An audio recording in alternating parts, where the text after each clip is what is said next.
Council. Thank you, Commissioners, Chairperson and Commissioner. I just...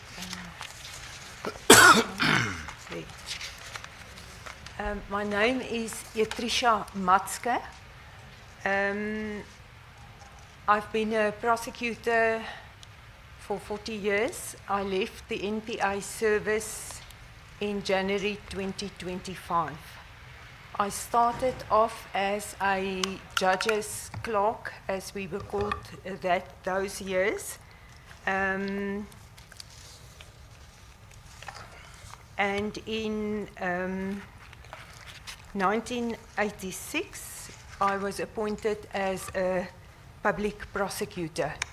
I started off in the district courts for a short while in Randburg, but for most of my time at in the Department of Justice that time, I was at the Germiston Magistrates and Regional Courts. I also served as the senior state advocate, senior public prosecutor in Germiston for a while, and then I was transferred to the Johannesburg Attorney General's office at that stage, first for a year in the fraud unit, and then I was appointed as a state advocate, later a senior state advocate. Excuse me, just want to drink a little bit of water. Okay.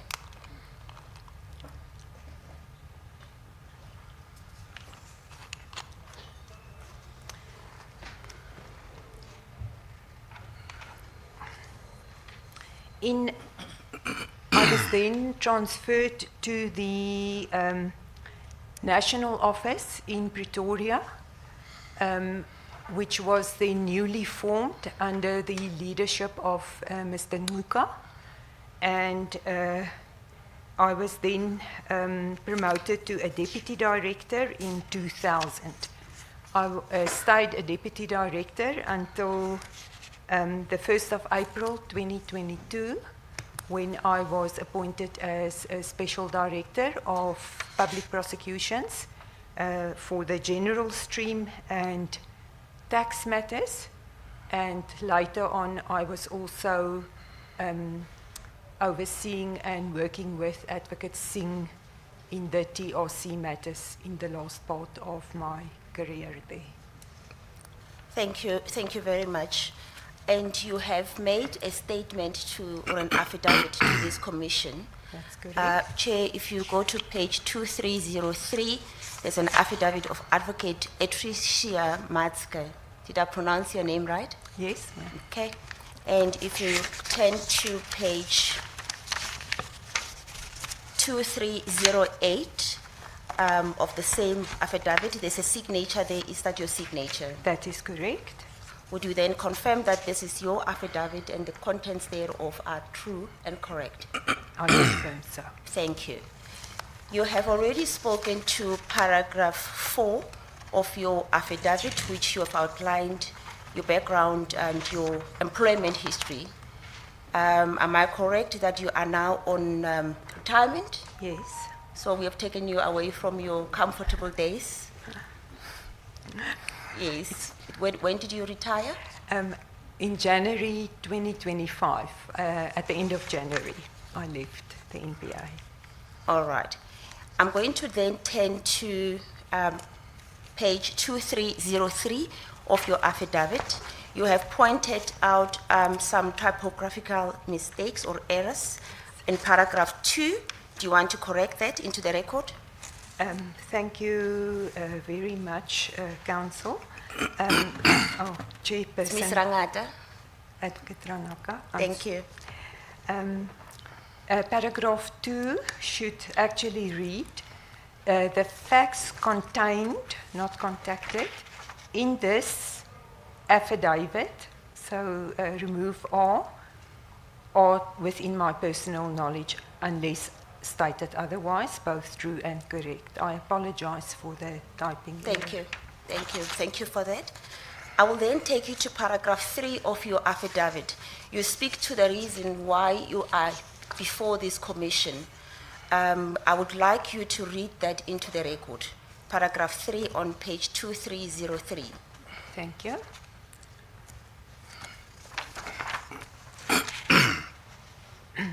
The purpose of my affidavit is to respond to the request made by the Commission of Inquiry into allegations regarding efforts or attempts to stop the investigations or prosecution of Truth and Reconciliation Commission cases. In inverted commas, the Commission, in its mandate under the terms of reference, I am requested to respond to the evidence presented to the Commission by Advocate N. Jiba on 1 April 2026 and provide any further information relating to my involvement and knowledge in respect of the TRC cases. Thank you very much. As a result of being requested by the Commission to deal with this very matter and deal with the issues raised by Advocate Jiba under her examination, you were requested by the Commission to consult with the evidence leaders, and which you did. And out of that consultation, you have prepared your draft statement. The evidence leaders considered it, and you were happy with it, and hence we are here today with your signed affidavit. That is correct? Correct. All right. I will then go to paragraph 6 of your statement, where you deal with the component or the department where you are deployed. Can you just read that into the record? My main portfolio and responsibilities at the National Prosecuting Authority was that of coordination of the representations and complaints component. All right.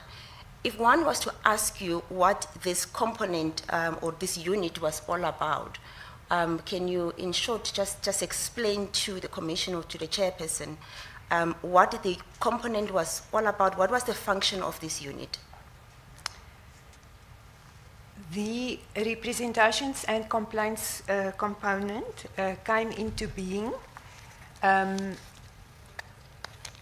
in 1998-1999 when Mr. Nguka was appointed as the first national director, and the reason being that the National Prosecuting Authority Act made provision for a review mechanism for the national director. So that is where it started many years ago, under the leadership of various deputy nationals. When we started that stage, it was Dr. De Oliveira, and later on, whoever was in charge of the National Prosecuting Service, the NPS, would then coordinate or oversee the representations and complaints component. So the representations and complaints at the national office would come to the play once the mechanism in the provinces and regions has been once a complainant or a aggrieved party has made representations to either the senior public prosecutor, then it would go to the director of public prosecutions, and then once the director of public prosecutions has made a decision which is not, which a party wants to be reviewed, then representations would be made to the national office. And this component was the mechanism. Excuse me. Okay. You are comfortable? Yes. Okay.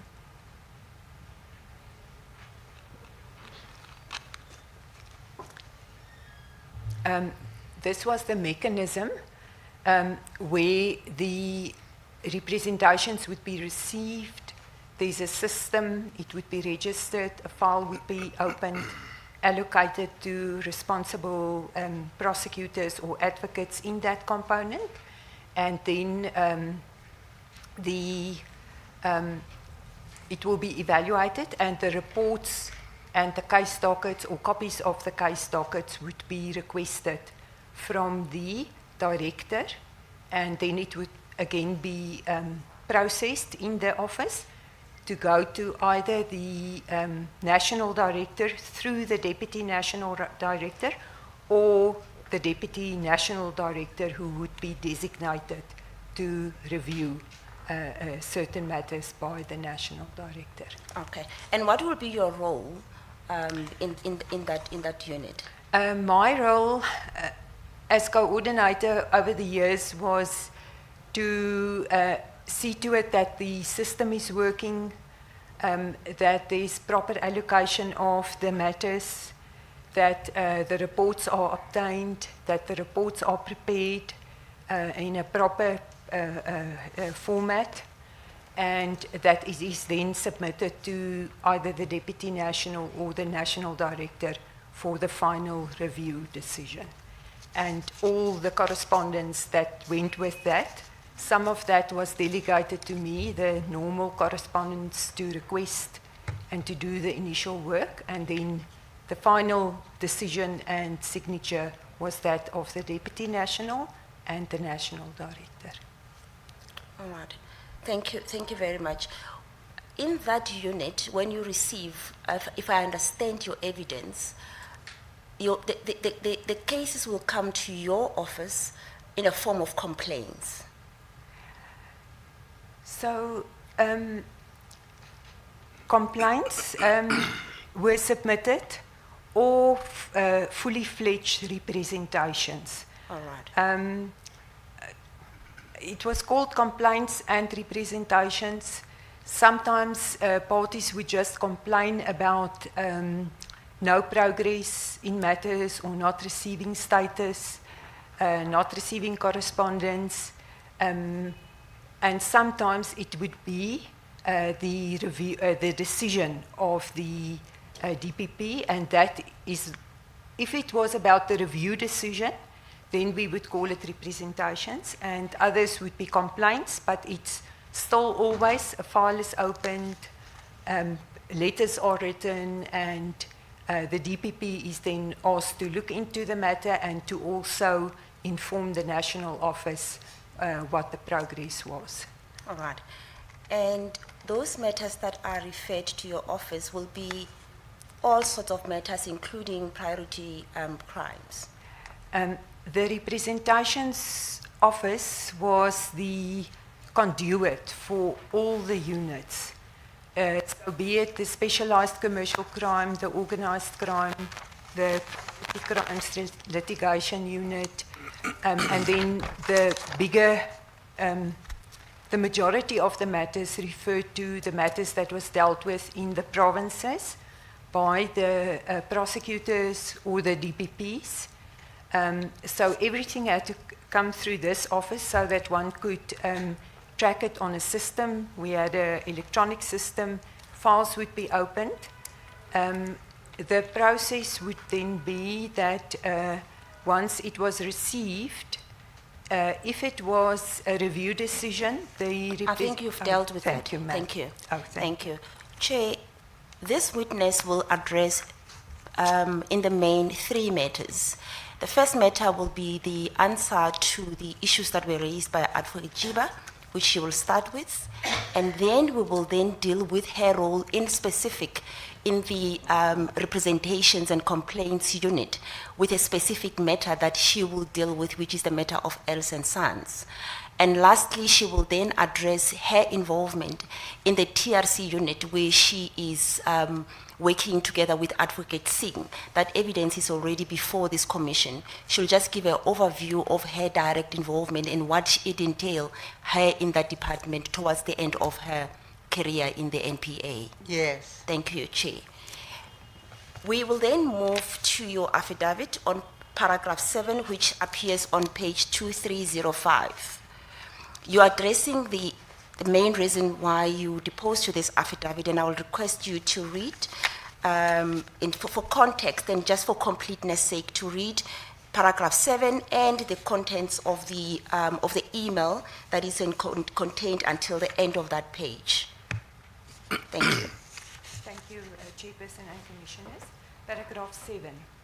In her evidence, Advocate Jiba stated that her personal assistant, Ms. Fanani Milova, sent an email to Advocate Pretorius, then Acting Special Director of the Priority Crimes Litigation Unit, PCLU, on 22 October 2018, and that I was amongst those copied in the said email.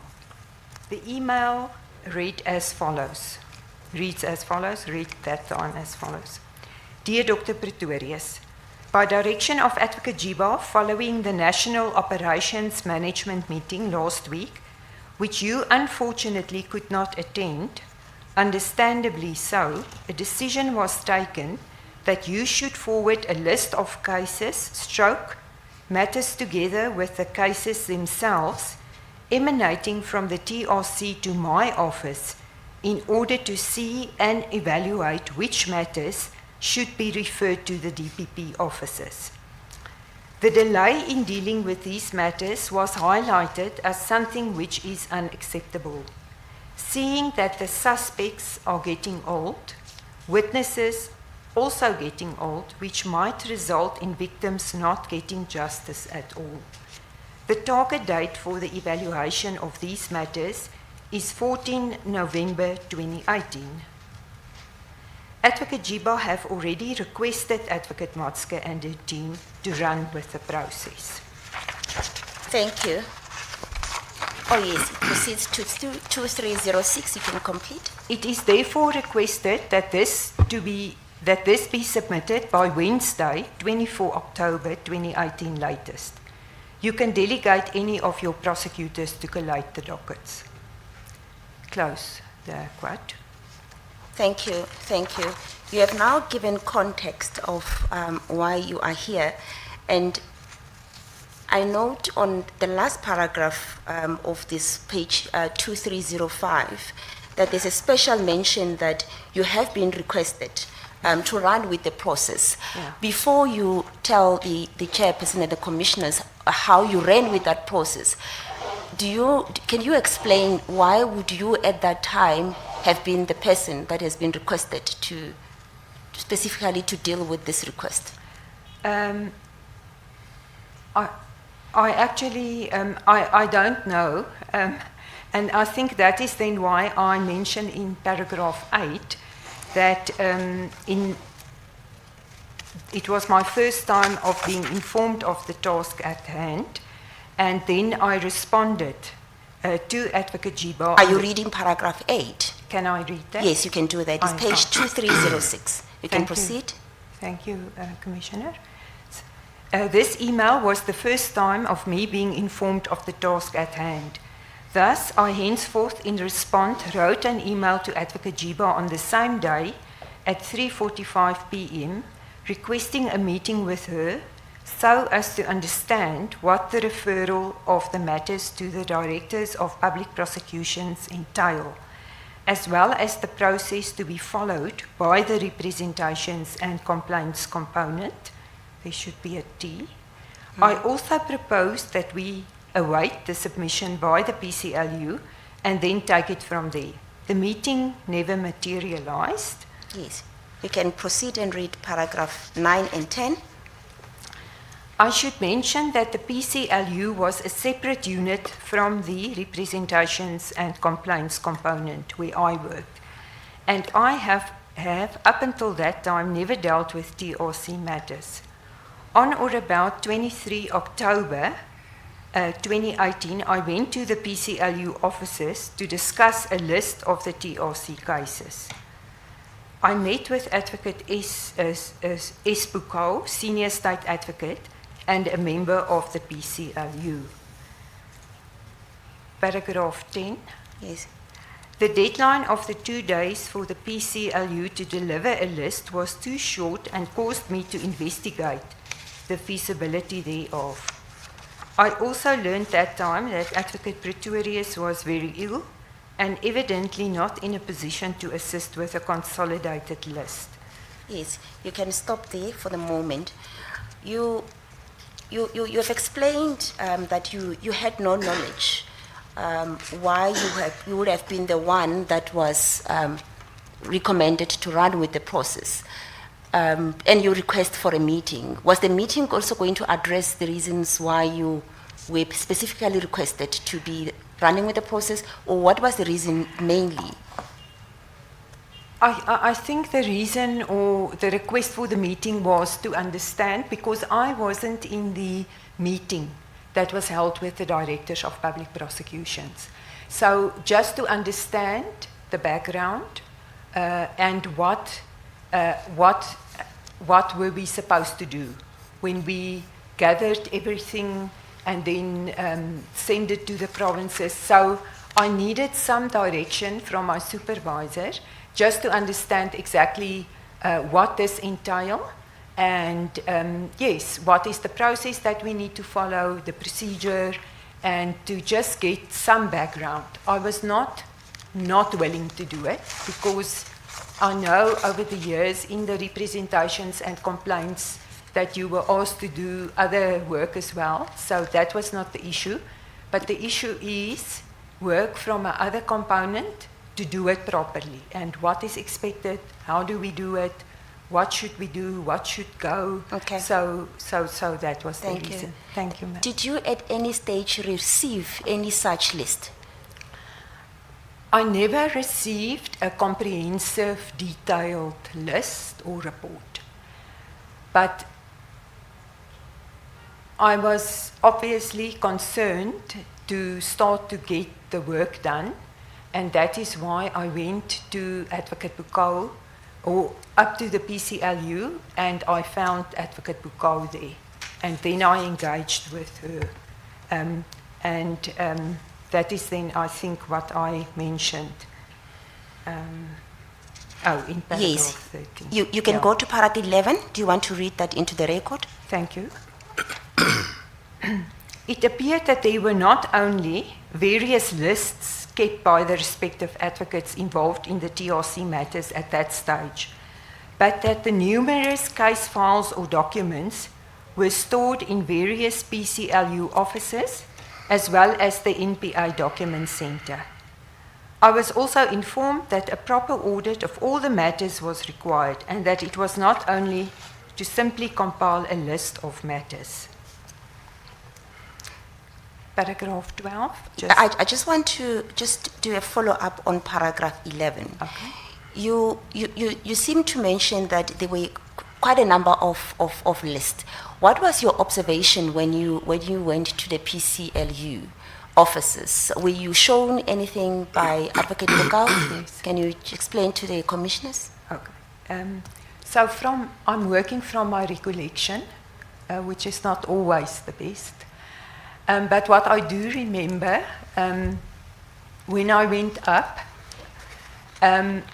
Advocate Bukau had informed me that she worked on some of the matters, a couple of the matters, and she then also later on sent me her list or the documents, or copies of documents that I could start working. But if I remember correctly, she was the only one in that component, that floor, and she actually showed me, she opened up cupboards, so there were documents in the cupboards, and there were boxes with documents. So with all due respect, it was not as if I went in and saw a proper system, if I may say so, of documents. Are you saying documents or dockets? There were documents. Did I say case files? My recollection is that they were documents. Okay. So I won't say that I saw a docket, Thank you very much, Commissioner. Okay. All right. And you found boxes of files as you referred to it? Yes, they were. So it was in the cupboards. There was an office or two with boxes, which it was said those are the matters. Yes. Yes. When you say matters, you're talking about TRC Yes, matters? well, that was within my conversation with Advocate Buko. In her office, she also had documents, and as I say, if I remember correctly, she did then send me some documents. Maybe to the commissioners at this stage, if I can just say that I have requested access to my emails and laptop, but I've not received any feedback.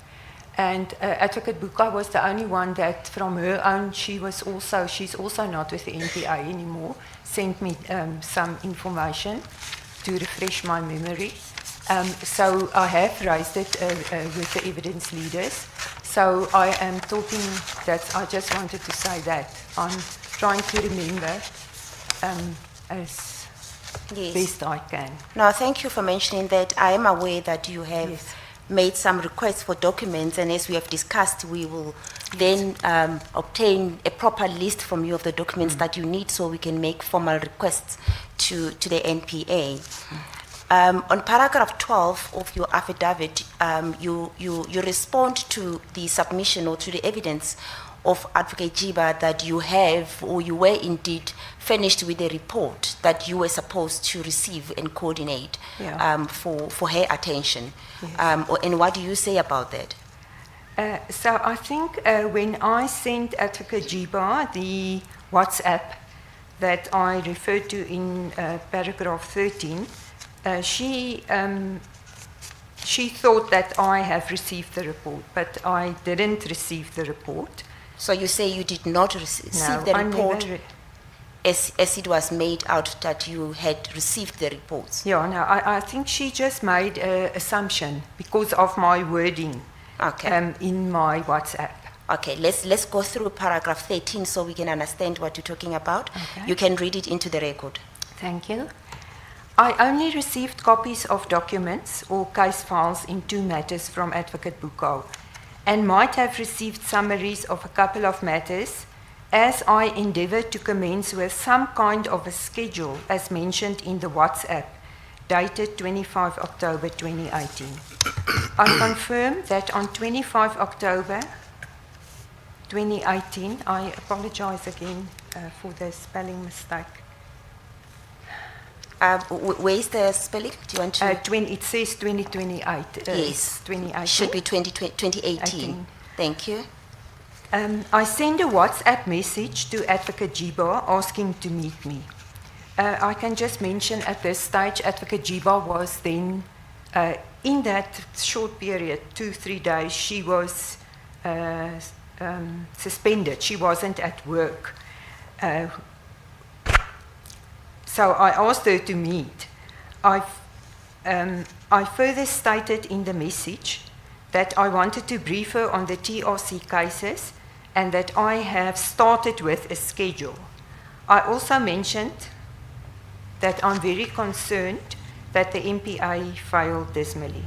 The meeting did not take place. I never received a comprehensive consolidated list or report. I also never received police case dockets in the matters. In my WhatsApp, Yes, I will take the commissioners. There's a subfolder immediately after the affidavit of Advocate Matzke. It's a transcript of Advocate Jiba of the 1st of April 2026 on page 36. I think it's 1, 2, 3, 4. On line 4, Advocate Jiba states what is in the message. Are you there? Okay, you can read it into the record. thank you very much. Dear Advocate Jiba, I'm not sure, it says thinking coffee. I think it was supposed to read thinking of you. You will let us know when we can take you for coffee, if it is allowed. At that stage, she was not at work. I wanted to brief you Ray the TRC matters. I have started with a schedule, and then I'm very concerned that the NPA has failed dismally. So this was, we were without our supervisor from one day to the next day. Let's take it from this stage. You receive the email directing you as to the process that needs to unfold. Yes. That is on the, what is the date?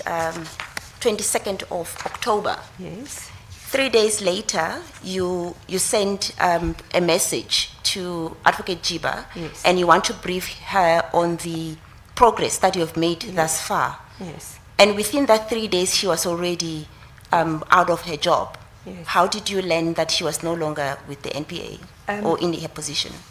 I cannot recall exactly, but whether it was an official notification on our emails or whether we just heard, if I may say, in the grapevine that Advocate Jiba is presently not there. I can't remember exactly, but we knew then that she wasn't at work anymore. And you say that the message that you sent it being aware that she is no longer responsible for those files that she had requested, but you still wanted to take her through what you have collected, and you wanted to share with her your concern. Yes, because at that stage, if I did it like this, it was because we were still waiting for a new supervisor. And as you say, the meeting never happened. She never responded to you. Unfortunately not. Understandably so.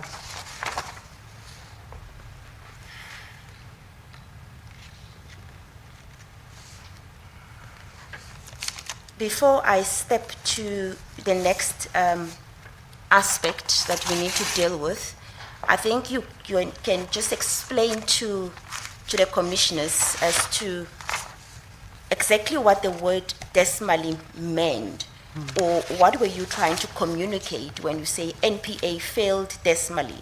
If you were to unpack it, what would you say?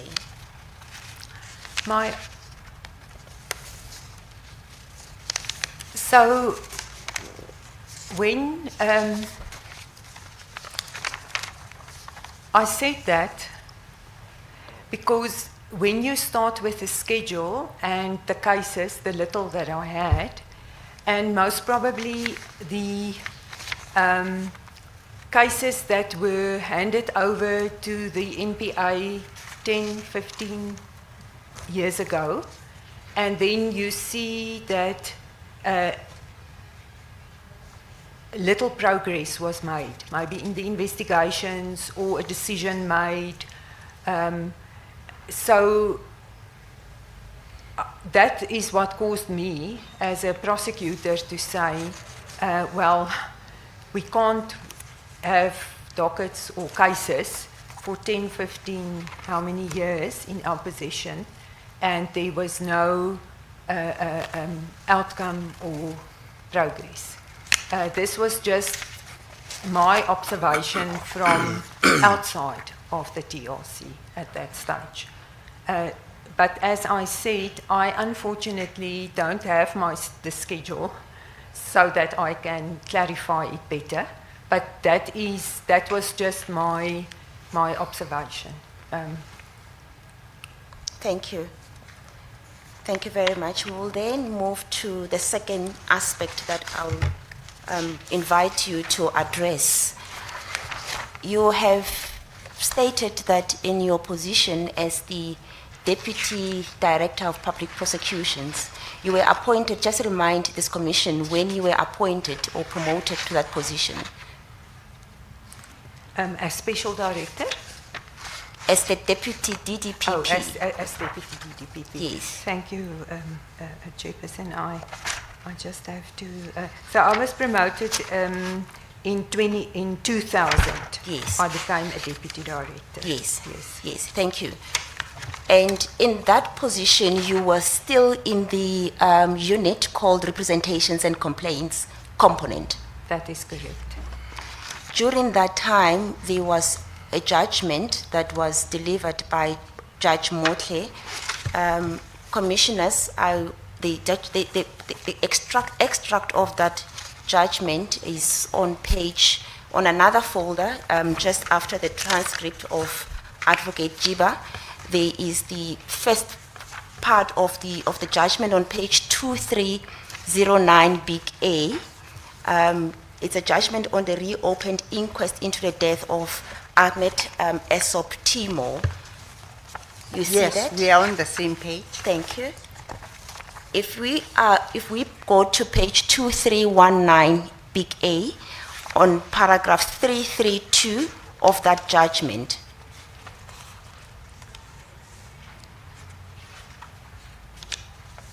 Are you there? I am not there, ma'am. Commissioner, I'm sorry. Just after the transcript, there is, the next folder is the judgment. Oh, there. And you page through that, almost at the end of that document, page 2319 big A. 2-3, is it? There's paragraph, you go to paragraph 332 on that document.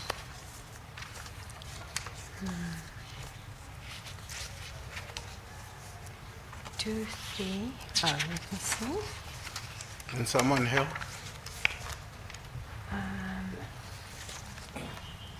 Thank you. I'm a little bit lost. I apologize. It's the same file. This one. Yes.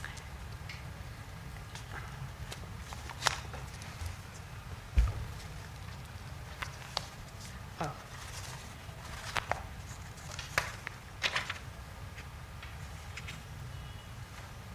Oh, there. Thank you very much.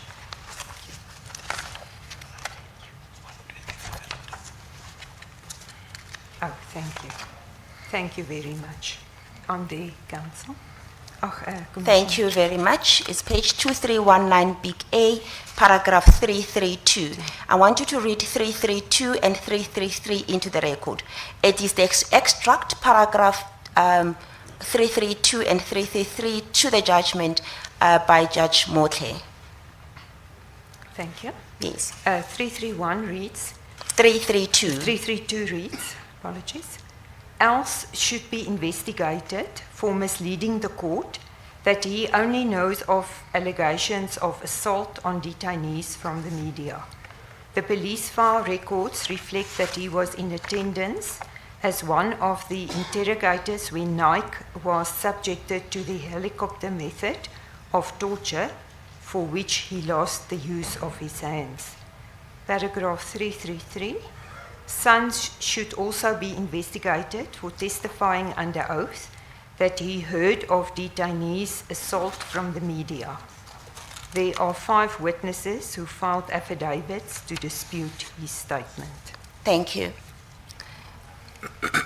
In your capacity in this office, representations and complaints component, were you aware of this matter and the judgment that was made with the 2 Els and Sons being the judgment saying that they need to be investigated? Did you become aware of this matter? I only became aware of it when the matter was, when a complaint was received from Mr. Kaiji with regard to the lack of progress. And who is Mr. Kaji? Mr. Kaji was a family member that wrote an email. Family member of Mr. Timo. That's correct. Yes.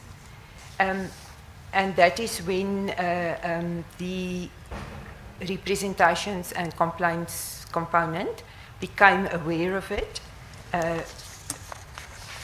that because of his complaint, and the file was opened.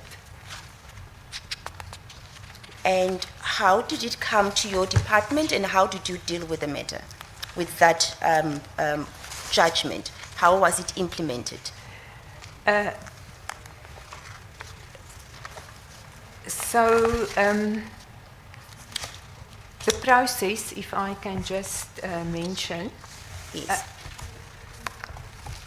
once the order was made, a case docket was opened at Pretoria Central CAS Police Station, and that was in October 2017. 2 case dockets were opened according to the record. So the police dockets were opened, and then generally what happens is once the case docket is opened, it is investigated by an investigating officer, and then it must be taken to either the senior public prosecutor or the Office of the Director of Public Prosecutions. I unfortunately don't have access, so I don't know whether it was brought directly to the Office of the Director of Public Prosecutions, but at the stage when Mr. KG made or complaint, then a letter was written to the Office of the Director of Public Prosecutions. At that stage, there was an acting director, Advocate George Palloy, to request status of certain matters that Mr. KG was complaining or brought to the attention of the National Office. So that is how our file was opened, and that is then when we started to get involved. Okay, you received the complaint from your office. How did you deal with the complaint, or how was it handled, that particular complaint? So in the file, the complaint, a letter will be written to the Office of the Director of If I Public may, just to interrupt, what was the complaint that you received? According to the statement of Mr. Veendemans, Okay, Chair, there is a separate file that has been provided. It's the file that contained the statement of Advocate Singh, and on page 449, there is an extra I, which is the affidavit of Mr. Leon Veendemans, who is in the senior public prosecutor, who was mandated to prepare a timeline, in particular on this matter of Els and Sons, and that's where she's making reference to. Yes. You can proceed. thank you. So when the complaint was received, a letter was written to the acting DPP. And who wrote that letter? It was yourself? most probably the advocate. Thank you, commissioners. Can I, if I can just say that in the representations and complaints component, there were a number of senior state advocates, and that reported to me as the deputy director. So once a file is opened, it's allocated. So the letter writing that would have been done by the senior that was allocated the file. And then I don't know whether I signed the letter or whether it was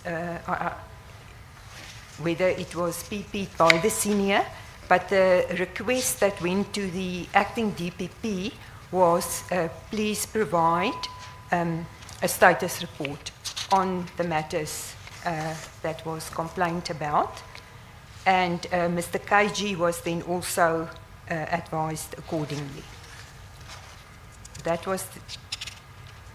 So you submit the letter together with the representations to the DPP for his consideration. Well, at this stage, it was a complaint It was on just the a complaint, status. yes.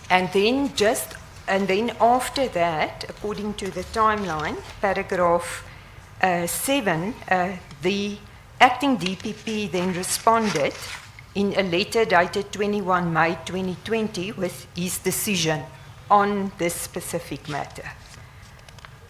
And what was the decision? Well, the decision was not to prosecute. All right? Not to prosecute? Yes. Yes. And that is then usually where the representations will then kick in, because when a party is aggrieved about the decision of the DPP, then representations can be made to the National Office to Yes, request. I think it may help if you can just read that paragraph 7 Oh. because it has dates as well. Thank you. Thank you, Commissioner. Paragraph 7. The acting DPP responded in a letter dated 21 May 2020 with his decision. This office advised the acting DPP on 28 May 2020 that we will await Mr. KG's representations. Thank you. And did you receive the representations? The next paragraph, Yes. 8, says representations were received on 21 June 2020 from Weber Wenzel attorneys on behalf of, my page is not clear, Mr. Kaji? On behalf of of KG. Mr. Imtiaz Ahmed Kaji KG, thank you. and the Yes. Foundation for Human Rights in respect of criminal matters against Mr. Neville Els, Pretoria Central, CAS 822/10/2017, and Mr. Seth Sons, in brackets, Pretoria Central, CAS 798/10/2017, paragraph 8 ends there. Yes, thank you, Commissioner. So now the decision is made, representations are received on behalf of Mr. Kaji. I want you to speak to your recollection as to once the representations were received by your office, what was then done? The senior in the office will then, or did then prepare, so after the representations was received, the report was received from the DPP, the copy of the case docket, and then once all the information was received from the DPP, the National Office prepared a comprehensive memorandum with copies of the representations, the report, whatever other relevant documentation, all must go as annexures in the memorandum prepared that time for Advocate de Kock, because he was delegated for the review decision. And what was Advocate de Kock's position at the time? He was a Deputy National of Public Prosecutions, and he was delegated to review Yes. certain matters. Yes. That is the late Advocate The Rodney late- de Kock. Thank you, Commissioner. The late Advocate de Kock. Yes. Yes, you can proceed.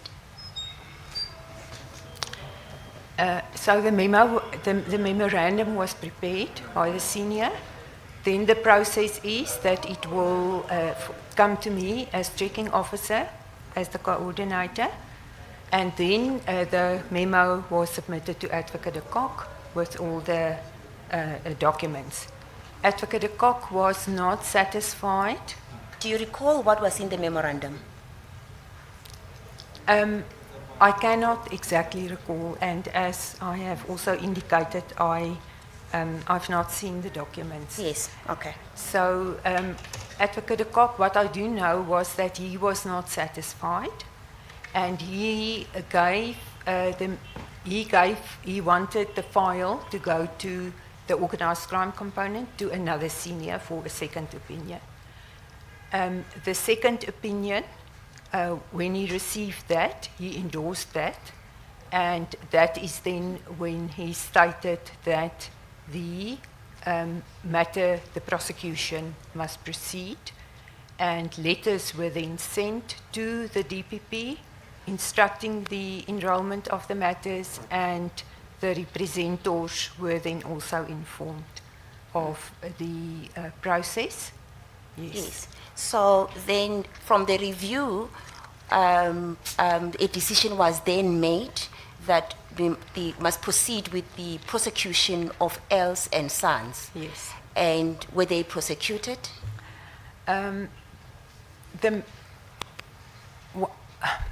What I know that the colleagues from the organized crime did give advice as to with regard to the presentation of the matter, and if I recall correctly, also witnesses to be consulted, enrolled, consulted and called. But in the Pretoria office, later on, a letter was received from the DPP Pretoria to say that there were challenges, and then why the matter cannot proceed. Can you recall what those challenges were? If I recall correctly, I think there were challenges with a witness that was in the United Kingdom, that was unable to testify.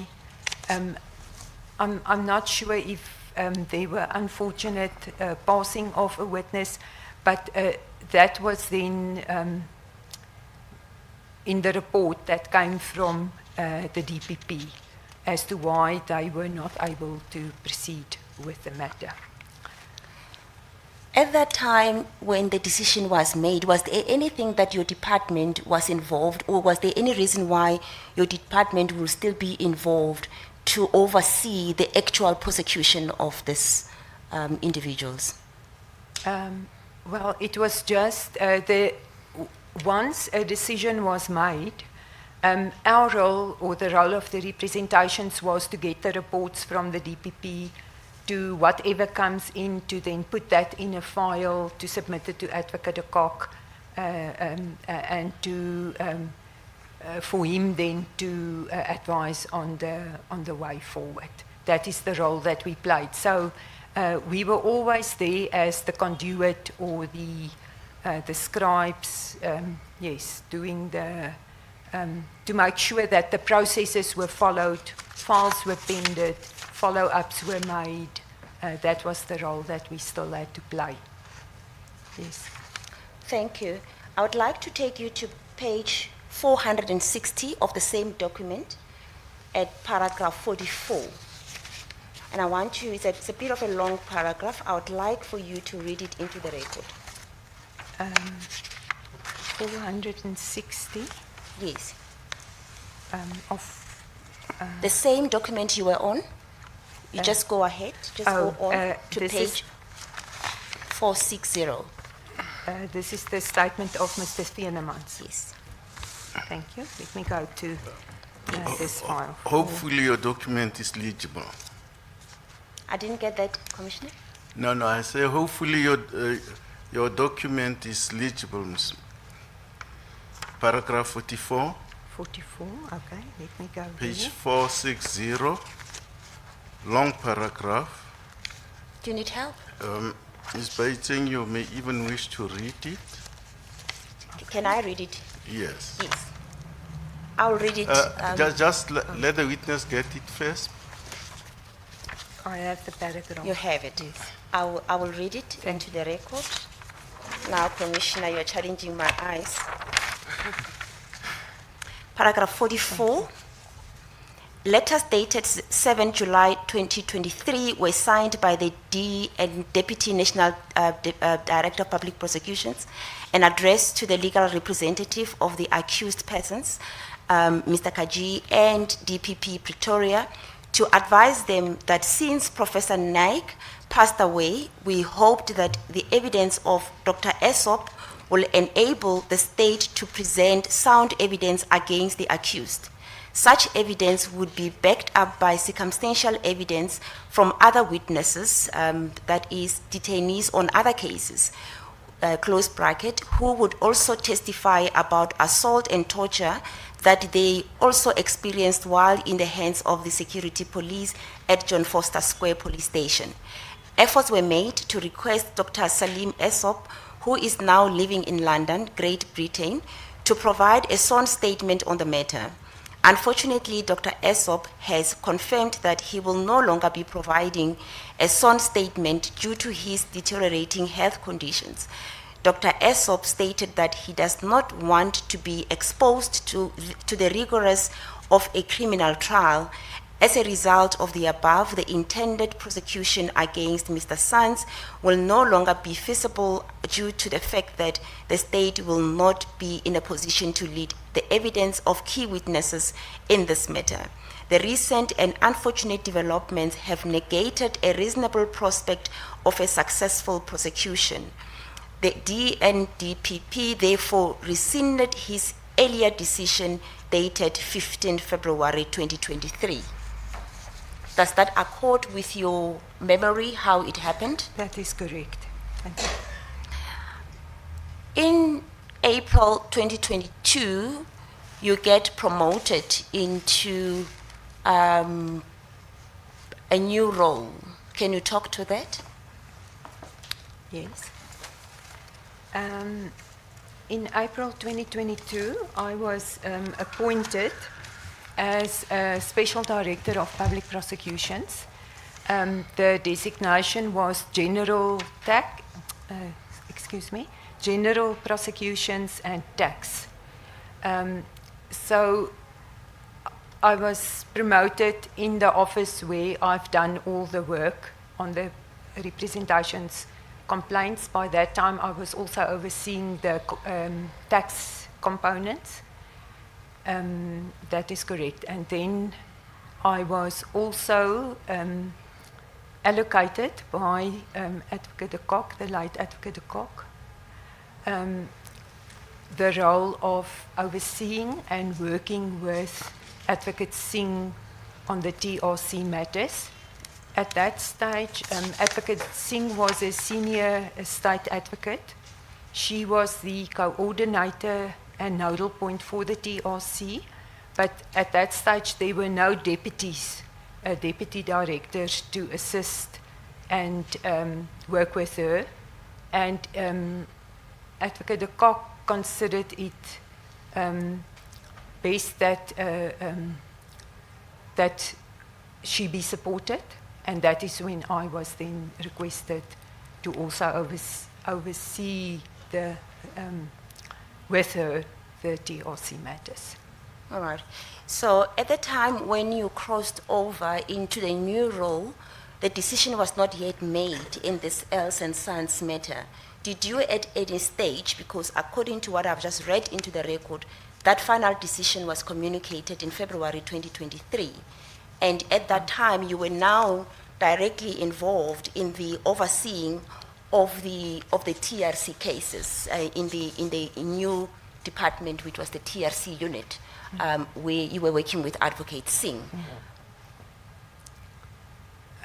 So is the question as to what was my role in the Els and Sons matter at that stage? Yes. So I was still. Let me just say that this matter that came out of the judgment was not allocated to the TRC component as such. It was dealt with in the general stream. So I was. I can't remember. I must have overseen the documents and the letters, but all the letters were signed by Advocate de Kock. So I must have been the conduit. So that was still my role at that stage. Yes. But I can't, unfortunately, speak if I don't see the memorandum. Yes. Yes. You were conduit, but were you also a decision maker, or were you not a decision maker? Never. We were. If I can say this. So as with the representations and complaints, the senior will prepare the memo and make a submission. Then for me, it is also to go through it and support or not support. And then it goes to the Deputy National, who will make the decision. So we were not decision makers, but we did make submissions. And it did happen over the years. It's that the supervisor or the ultimate decision maker, like Advocate de Kock, was very thorough. He did not always agree with our submissions or with DPP office decisions, and he would overturn it. So we did make submissions, but he was the ultimate decision maker, and that is also why he requested the organized crime to give him a second opinion. Yes, thank you. Thank you. Would you say that there was anything that was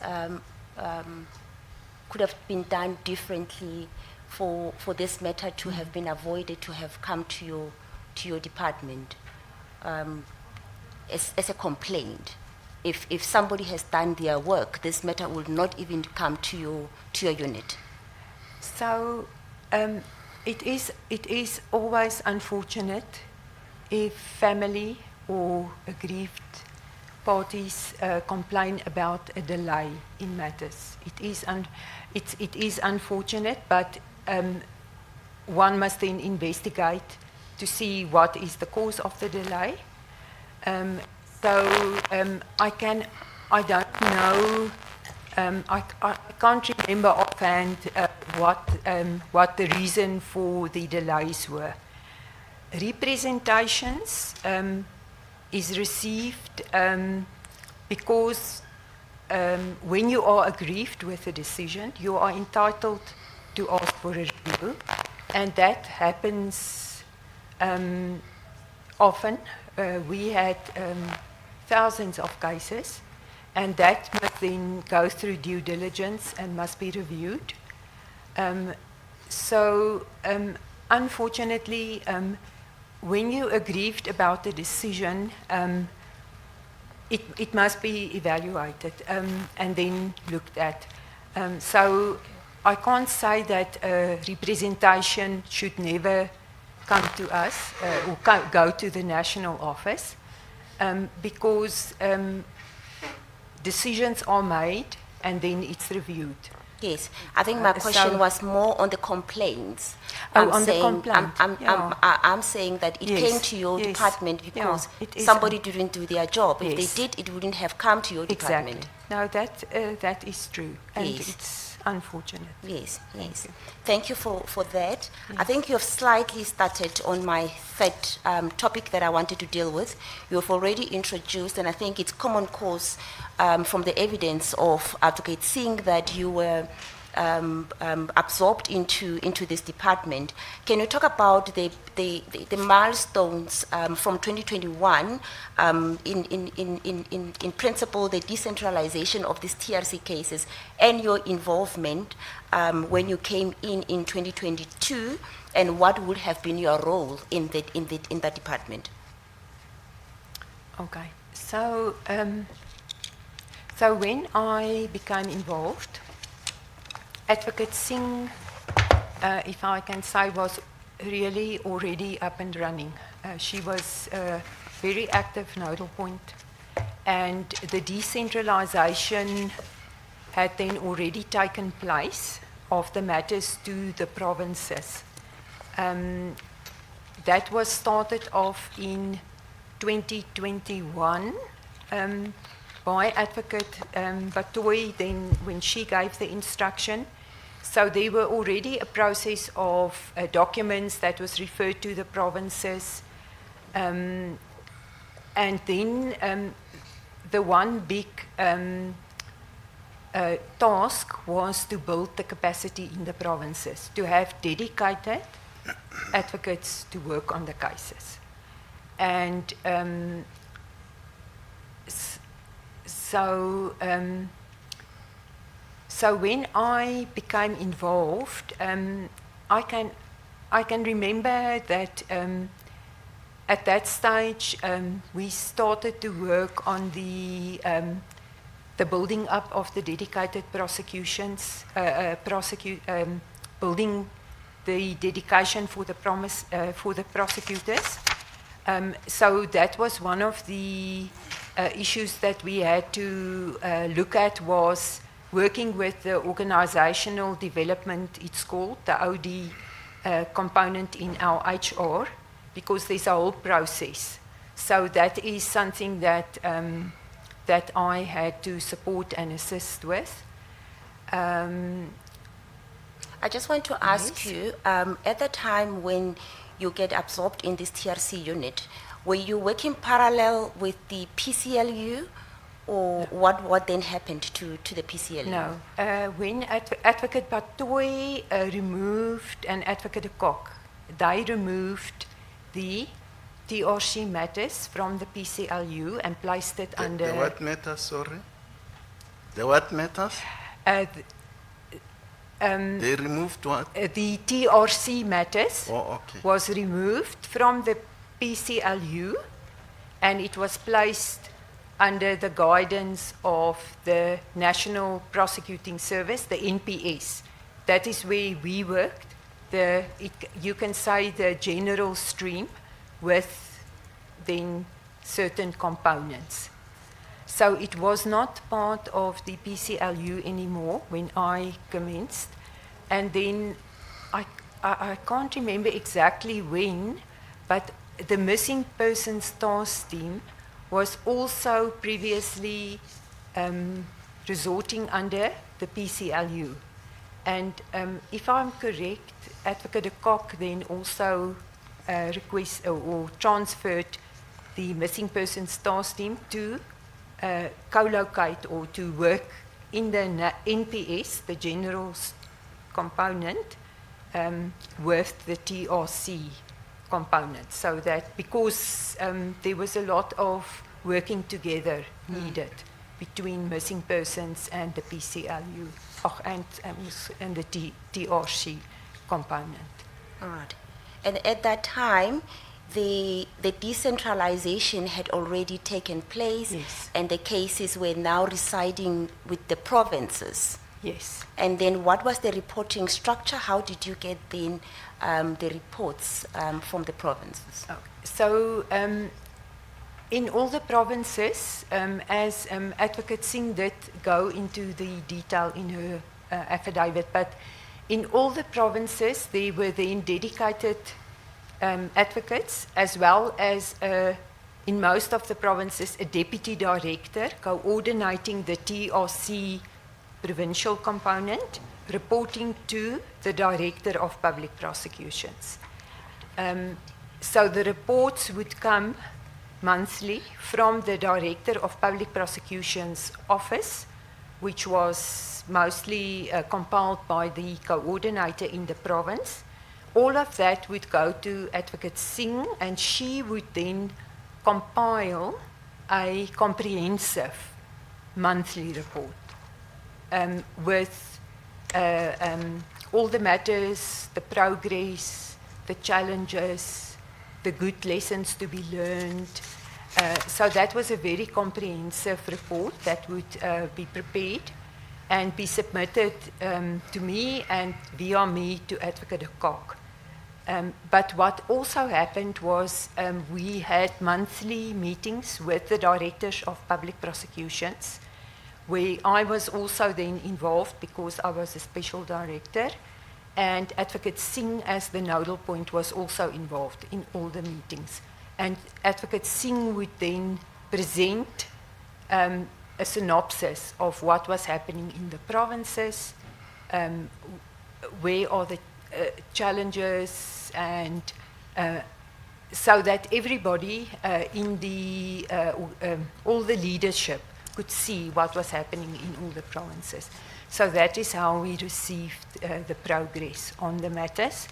I can also mention the so-called accountability sessions that Advocate Singh spoke to.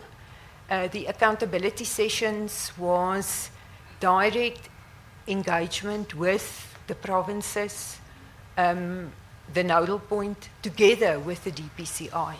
That was a very important step, the appointment of the DPCI investigators. The nodal point, which the DPCI had Colonel Nkuna, he was working, he was daily, I think he was more in our office than his own office, working with Advocate Singh. So that, that structure and that working together really brought or gave a lot of impetus to the matters. So the accountability sessions was over and above just checking on a daily basis what's happening. There would be visits to the provinces with the investigators. Everybody had to present their cases, the prosecutor with the investigator. So that was quite intensive, and it was 2-3 days at a time. Okay. Yes. Okay. Thank you very much for that. My last question to you is, having listened to your evidence, in comparison, you've spoken about your dismay or your concerns in 2018, where you've seen gaps and you've identified that matters were not being properly handled. And now you are directly involved in 2022 going forward in that department. Would you say that there was an improvement, and what was your observation? If I may say so, according to me, there was a vast improvement. Just starting from the organization, putting files together, going through a mass of information, not only with the then PCLU, the document center, getting the missing persons task team on board with all their knowledge, their information. So just the organization of getting documents together to have a docket or a case together, not all over the place. That was the one thing. I think the decentralization and the dedicated capacity, that was a milestone.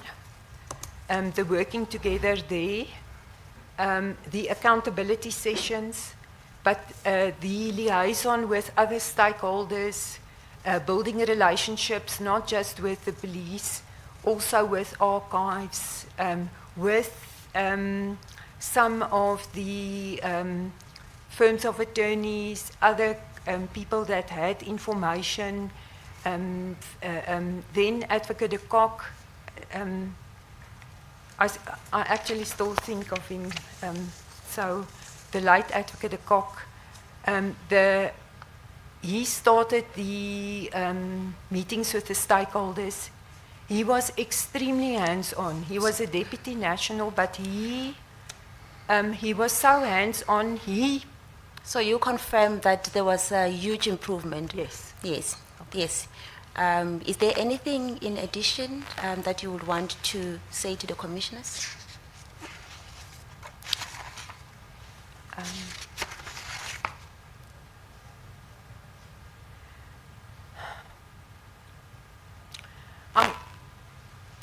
I can only say from my observation, and I was part of the NPA, so it is very unfortunate that there had to be commissions, this commission, the advocate,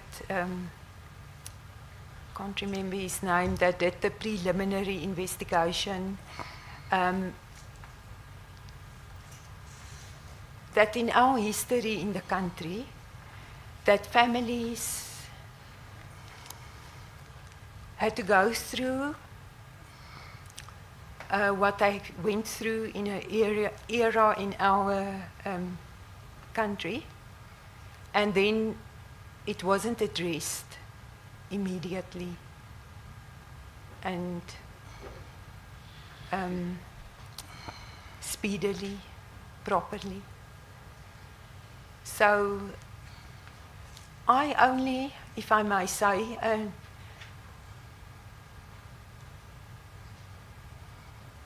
I really only saw the extent of the hardship when I started to work directly on the TRC matters.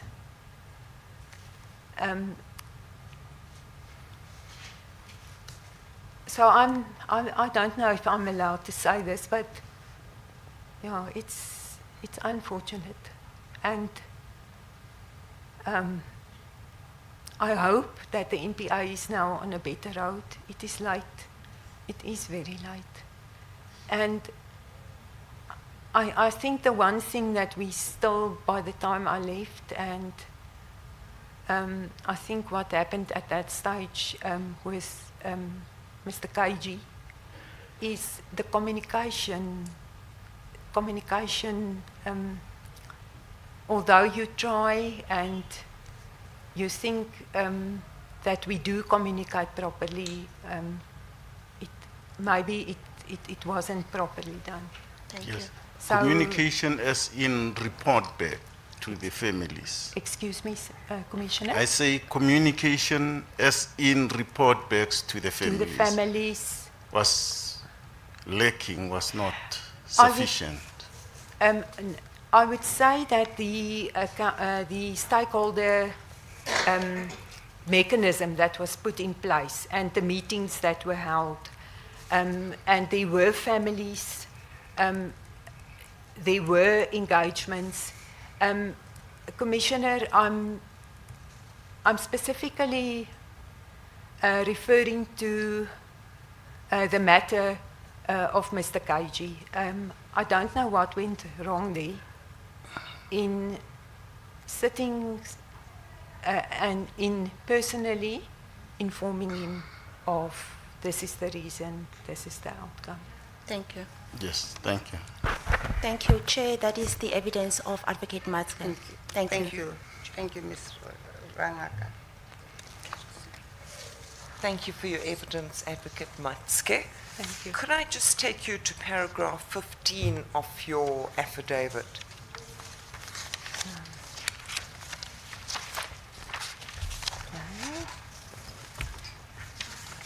Okay, let me work on this one. Are you there? Paragraph 15.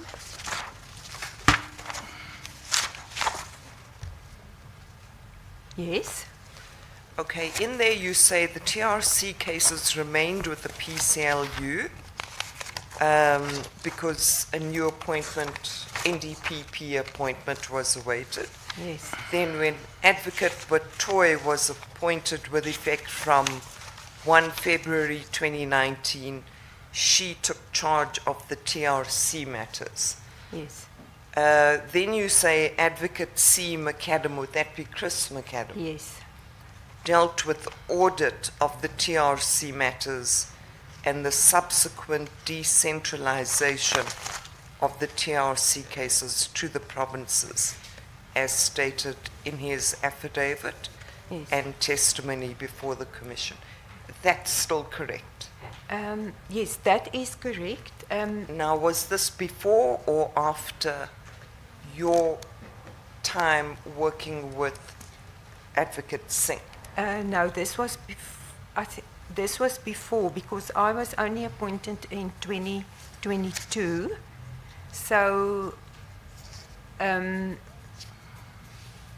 yes, the initial decentralization took place when Advocate McAdam and the PCLU was still working with it. But Advocate de Kock then was appointed as Deputy National, and he said, no, it must move to the MPS. He wants more control. And, yeah. Thank you. Okay. Thank you, Ms. Rangaka. Chair, I'm told that on MS Teams we have Advocate Gwala SC and Advocate Ntloko. No. It can't be. It's It has to either be- Ms. it has to be Mr. Gwala or Ms. Oh, Ntloko. Ms. Ntloko. Okay, noted. I'm told Yes. they're both there. No, Yes. it shouldn't Okay. be. Shouldn't be. Noted, Commissioner. And we have Advocate Rikotso and Advocate Mtambeleni. Thank you, Chair.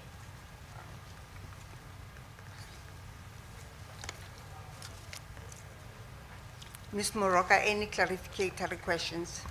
No clarification questions. Thank Chair. you. Ms. Mtizana, any clarificatory questions? Yes, you may proceed. But we can't hear you.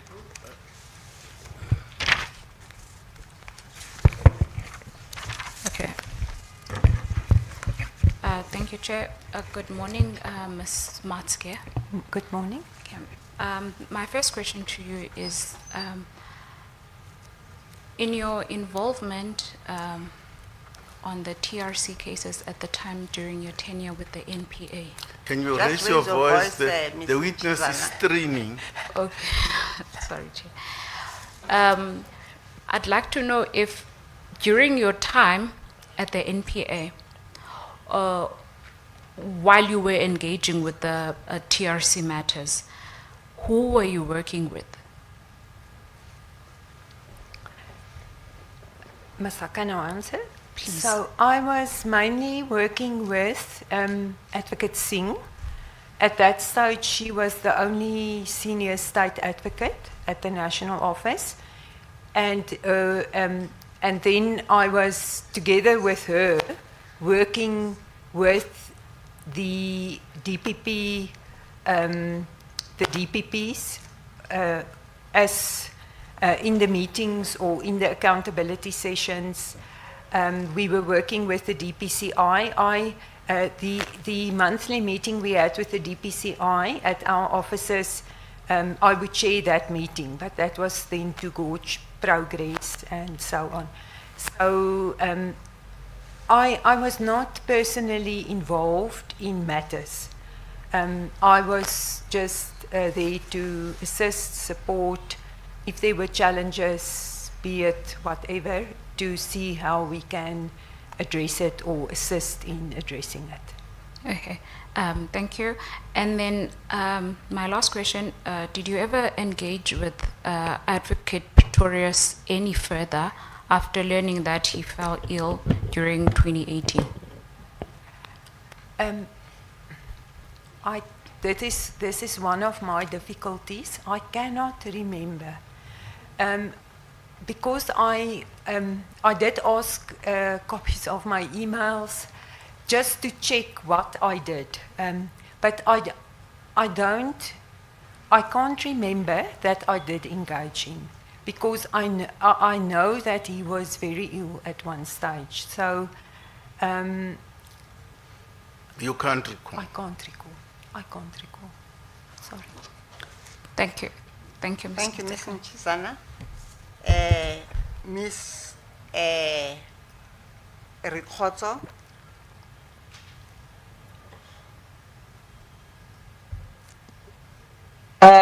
Thank you, Chair. I don't have any clarification questions. Thank you, Ms. Rikhotso. Ms. Mtambeleni. Thank you, Chair. I do have questions for this witness.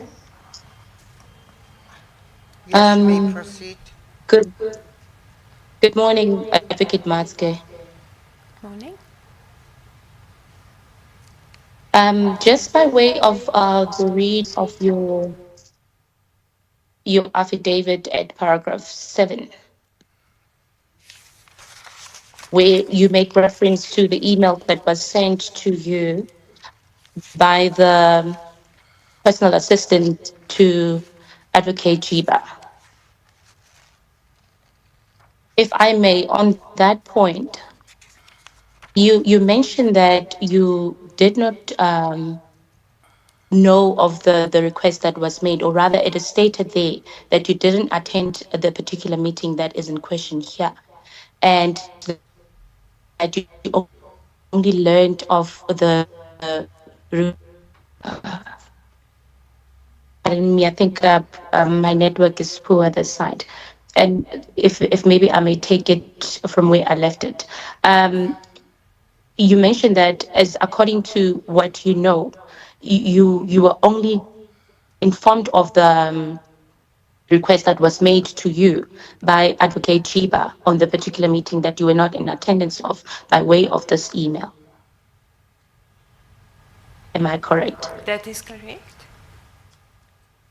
Thank you. So on that score, it is further your evidence, as according to paragraph 8 then of your affidavit, that having been copied into that email, you followed up or endeavored to secure an appointment with Advocate Jiba in order for you to understand what the request itself entailed, and that the particular meeting never materialized. What steps, if any, between the 22nd, after you have sent that email, and the 24th, which was the deadline for that requirement to be fulfilled, did you take in order to try and get the clarity that you were seeking from Advocate Jiwa? I couldn't communicate any more with Advocate Jiba than then send their WhatsApp. I cannot remember what else I tried because I do not have access to my emails or my laptop or my documents at the MPA. So I do know, and this is why I did go up to the PCLU, that if your name is mentioned and you are given a task, that you must just start working and try to do what you can. But unfortunately, I can't remember anything more, and the last was my WhatsApp to Advocate Jiba, and then what I can also not remember is who came then to our office, who was acting, and there was then also this time in Yes, between. really, Thank you. the answer lies at paragraph 36. Thank you. That was read. It says the witness was saying Ms. Jiba was suspended, and then what the witness knows is that here I saw a message that was written to me by Advocate Trish Maskey, and that part was read into the record. Is that not the answer? And may I add to that also what the witness has stated in paragraphs 13? So that does not require clarification. Thank you, Commissioner Kumo. Maybe having considered what has already been read into the record, and for me to have a clear and further understanding of what is at play over and beyond what has already been stated, I just want to purely find out, because from what we have, the witness states that she wrote immediately to Advocate Jiba on the 22nd, and the deadline of the request was the 24th. And Advocate Jiba was only suspended on the 25th. And as I would have it, if I had heard clearly on the evidence that she has placed before record, she sent a WhatsApp to Advocate Jiba on the 25th. I'm not certain as to was it before she learned of her suspension, or was it after she learned of the suspension, of which at that time we are not certain Okay, exactly. sorry, it's okay. If you follow Advocate Maske, respond to the question that was. In other words, Thank you, when Commissioner. did you send the WhatsApp to Advocate Jiba? Before or after she was suspended? I believe you've already said that you sent it after she was suspended. Yes. Yes, Commissioner, that's what the witness has already put on record. It was after Advocate Jiva had left. Yeah. Yes. Yes. Thank you. Advocate Thank you for that. You confirm that? this is, That's your evidence. yes, this is what I gathered from the WhatsApp. Yes. Yes. Yes. Ms. Thank you. Ntambeleni? Thank you, Chair. And having had that answer now, after you received no response, I believe at that stage, did you get any response from Advocate Jiba? Because you did mention that you tried to have coffee with her, as your WhatsApp stated. Did you get any response that would have led you to know that over and above Advocate Jiba now being suspended, how then do you go forward with that particular request that was made? Excuse me, can you just repeat the last part of your question? The Or maybe let me just paraphrase it a little bit there. Was there any way in which you tried on your side to communicate your request by Advocate Jiba to any NPA personnel in the hierarchy that would be at the level of Advocate Jiba having length of her suspension? that is what I can't remember, and I cannot remember what I did because I have nothing to refresh my memory on that. And this is apart Thank you. from, That you've dealt with this in paragraphs 13 and 14 of your affidavit. Yes. Thank you. Thank you, Commissioner. That will be all the questions from my side. Thank you, Ms. Thank you. Ntambeleni. Mr. Kwala? Good morning, Commissioners. We do not have clarification questions for this witness. Those instructing us are not available today. We do not know if we would be instructed to do cross-examination. If that is the case, we kindly request that we be allowed to indicate to the Commission, say by Wednesday next week, if we need to make an application for cross-examination. Can it be earlier than Wednesday next week, Mr. Kwala? This is a time-barred commission, and Wednesday is too far. We are already on Wednesday this week, and having to give you Wednesday next week is just too far. I accept that, Commissioner. Yes, I mean, are you able to give an indication by at least this Friday with regard to whether there will be an application for cross-examination or not? We will do our Advocate best. Yes, Advocate Matske's evidence is short. Yes, we will do our best, Chairperson. The problem, I'm not saying yes, we will. It's because they are not available today and tomorrow. So we'll be able to speak with them on Friday. So hopefully by the end of the day, Friday, we will be able to give that indication. Thank you, that will be highly appreciated. Mr. Vani? Thank you. Thanks, Chairperson. We do have a few follow-up questions by way of clarification.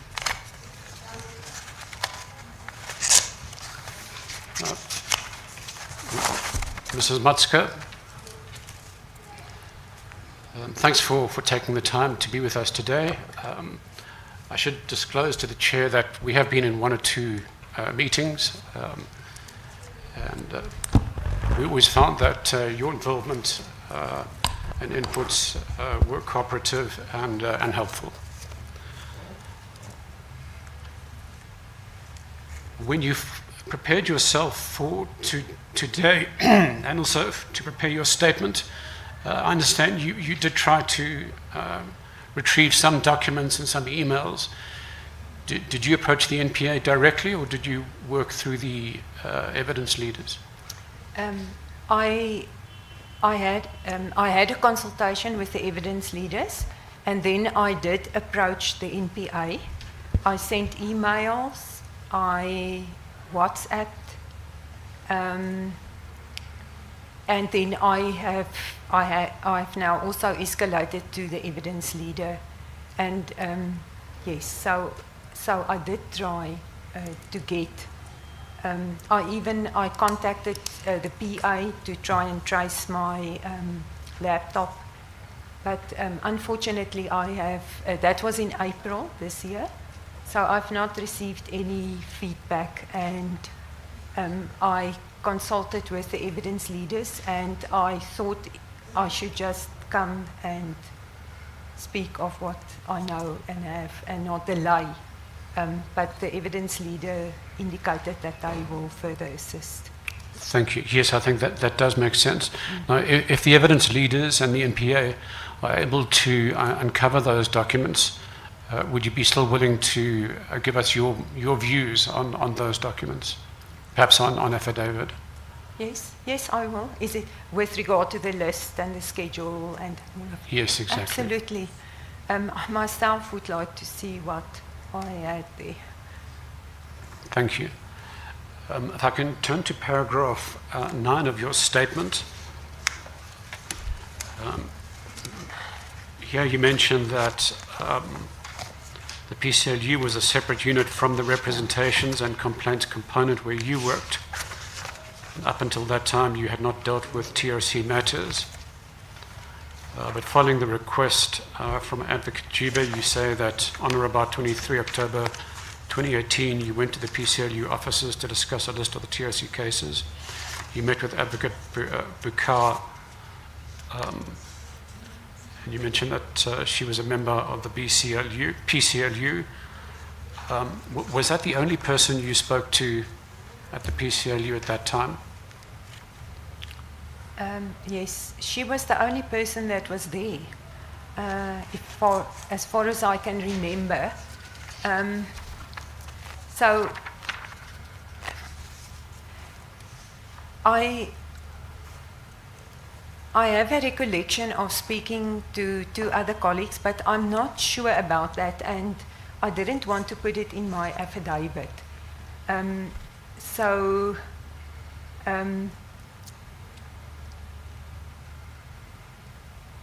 With Advocate Bukau, I know I went up, and she then, when I spoke to her later on, so I spoke to her also before I received some documents from her to refresh my memory. But at that stage, I can't remember. Mostly we would communicate on email to say, are you in, can I please come up, so. So I can't remember if I did.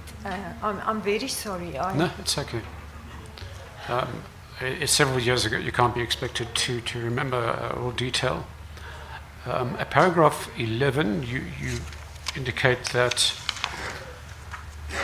I think this was during one of your visits, it appeared that there were not only various lists kept by the respective advocates involved in the TRC matters, but that the numerous case files, documents, were stored in various PCLU offices, as well as the NPA Document Center. I was also informed that a proper audit of all the matters was required, and it was not only to simply compile a list of the matters. When you say you were informed, would I be right in saying that that was Advocate Bakar who informed you? Yeah. And while we're on the question of the audit, I think you mentioned in your evidence in chief when discussing this paragraph that various cupboards were opened up, but you did not see a proper system. Can you just briefly indicate to the Commission what a proper system would have been in your view? A proper system is that your cases are referenced in a file with a reference number, with all the documents therein, and that you have an electronic or support system, a list of your cases with progress. So for me, a proper system like we had in the representations is cupboards or cabinet files with your files, with your documents. That is just my opinion. You must be organized. It's very, it must be organized, your documents must be together, you must have a proper docket, or at least a file with copies, and everything must be in one place. That is for me a system. Was there any register or index? Was there any register or index for the files? I didn't see any register or index, Commissioner. Okay. So at that time, just from that cursory look, would it be true to say that it appeared to be quite haphazard in terms of at least the filing? Well, that is what I also gathered, if I may say so. And if we can then turn to your paragraph 13, and this is where you describe the fact that you only received a few documents and case files in 2 matters from Advocate Bikal. You might have received a few other summaries. You then confirmed that on 25 October 2028, this is when you sent the WhatsApp message to Advocate Jiba asking to meet.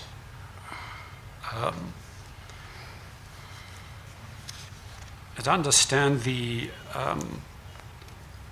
request, you had suggested that that you and Advocate Jiba meet for coffee to discuss the matters. Did you suggest coffee because you preferred to chat in private and have a discreet chat with her? No, sir. Commissioner, no. It was because she wasn't there anymore. I was stressed. I needed, and I would never ever have asked her for coffee if she was still in our office. I would have had met her in a meeting, and she would have explained. So that was not a private issue. It was, if I read that, when I read that, I didn't even remember that I wrote that WhatsApp. To me, it tells me this is the desperate, stressed advocate, prosecutor trying to get direction to do the work I was supposed to do. So it's not about private and not in the open. Thank you.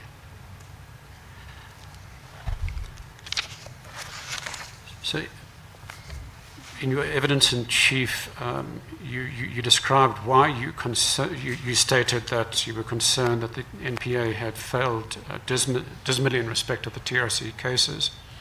And I took some notes which I hope I captured your evidence correctly. You said when you start with the schedule, cases were handed over to the NPA from the TRC many years previously, with little progress made. And that was essentially the lack of outcome is what caused you to reach that conclusion. So just on that score in terms of the lack of delivery, by that time, this is I suppose around 2018, had you been aware of the previous history of the TRC cases, such as the struggles to get investigators in the 2000s?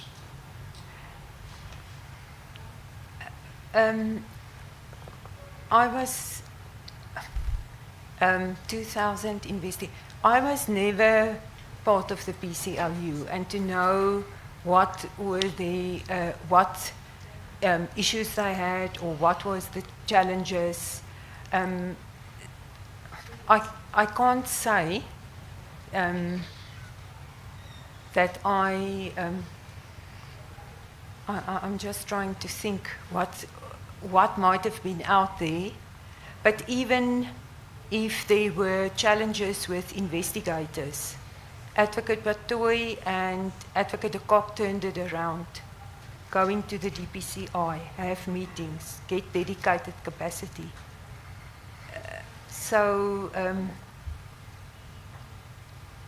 They proved that they did it. So I don't know the details of the struggles of the PCLU and in the TRC matters. Yes, okay, yes, and of course that was post 2018 as opposed to what took place years previously. Yes, yeah. Yes.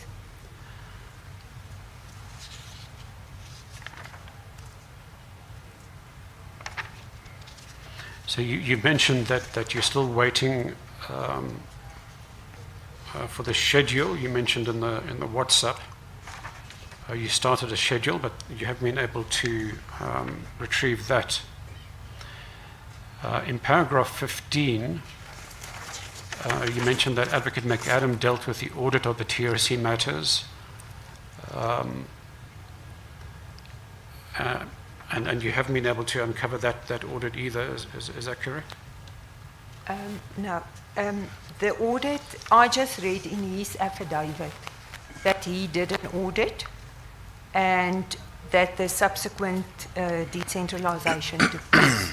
So I wasn't then involved in, so I think I must have read it in his affidavit. Okay. I hope I didn't make a mistake.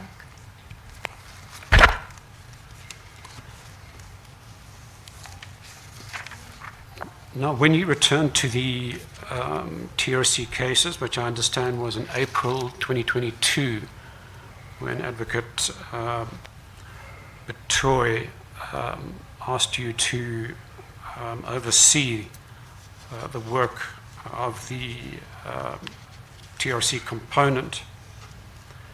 Not oversee, I believe it was assist. Assist, Assist. yes. And it was Advocate de Kock. It was The Advocate late de Kock, Advocate okay. de Kock, All right. yeah. By that time, it was already in the MPS because he had pulled it over with Advocate de Kock when he was appointed. Right.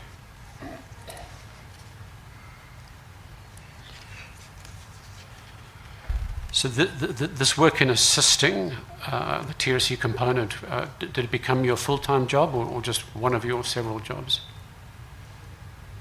Advocate Vani, I unfortunately had the representations and complaints. I oversaw the tax components in the provinces. I was also the liaison, excuse me, commissioners, not looking at you. I was also the liaison with the directors of public prosecutions, organizing or coordinating the meetings. So yes, this was one of my portfolios. But according to me, we had a very, very competent nodal point with Advocate Singh and also with the DPCI. So if you just had to give a rough estimate of the percentage of your time that you were able to devote to the TRC component, what would it be? No, I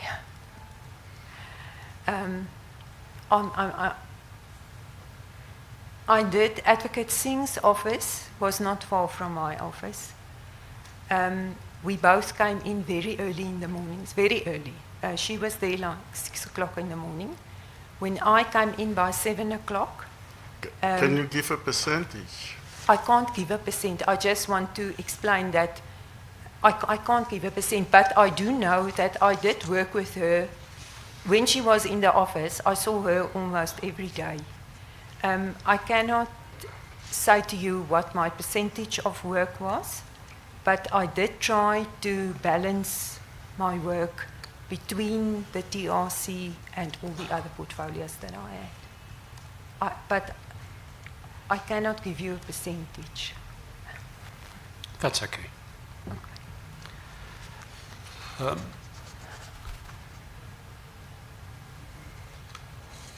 I'd like to read you an account that comes from the Insabeza report. I'm assuming you're familiar with the Insabeza report. Yes. Because in the Insabeza report, it's mentioned that you and Advocate Singh were responsible for, and I'll read it to you, and you can just indicate whether you agree with the summing up or not. It's just a few lines. Yes, after you have given where this is to be found in the documentation. Yeah, my team will assist in coming up. It's actually in the Betoy bundle. That's bundle 15.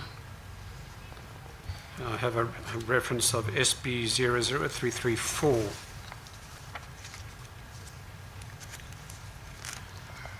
But I'll just read it slowly. I must just register, Chair, that we do not have the particular documents that are being referred to. Yes. Let him read that report and get the witness to comment. Thank you, Chair.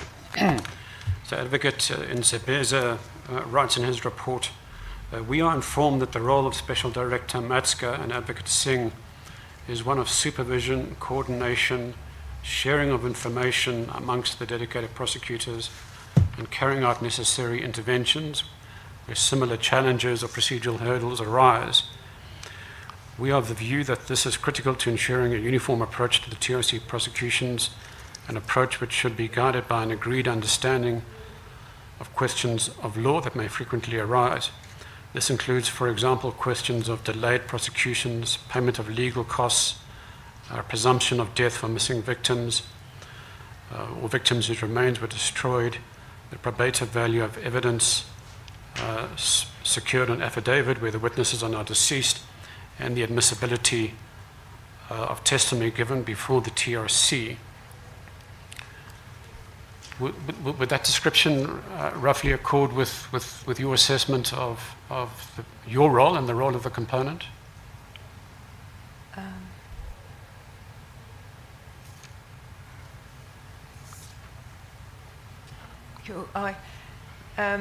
I did listen to you talking, so I don't want to.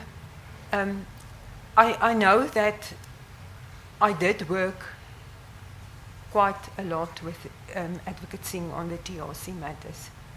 So I'm not, I don't, and I know that Advocate Nzabeza had, I couldn't remember his name previously, he did have consultations with us. So this is the work that we did. Advocate Singh was the hands-on nodal person, but I did also assist, support. I wasn't just sitting behind my desk, and I was actively assisting her. So I'm not sure if that is what is written there. Yes, the impression one gets is that it's a very supportive role, yes. With the help of legal advice perhaps, but you exercise no, excuse me,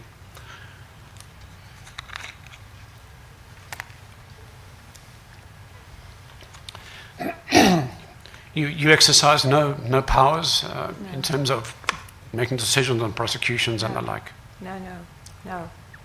No, that was, the matters were decentralized, so decisions on case is made by the DPP because it was decentralized. That is, I couldn't make a decision on prosecution. That wasn't part of mine. At the national office, you can't make those decisions. We didn't. Previously, on the TRC matters or the PCLU, maybe that was the case because it wasn't decentralized, but it was properly and duly decentralized for a DPP in a province to make a decision and for the national office to review and support where need be. Yes. Thank you. On the supportive role and on the question of legal advice, do you recall ever getting an opinion in the Craddock format dealing with the admissibility of TRC evidence?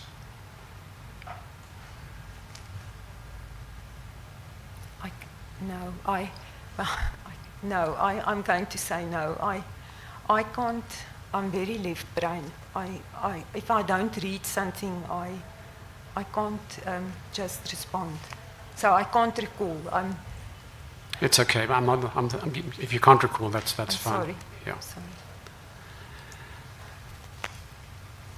Now, prior to the decentralization and the creation of this TRC component, which was created in September 2021,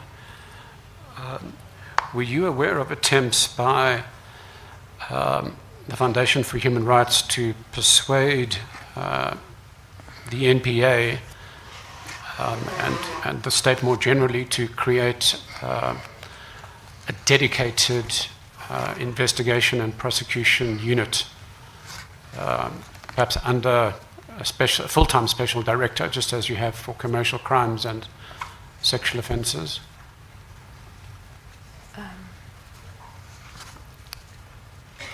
May I ask a question? Sure. Was there a documentation on that? Yes, there were several documents on that. Yeah. Yes.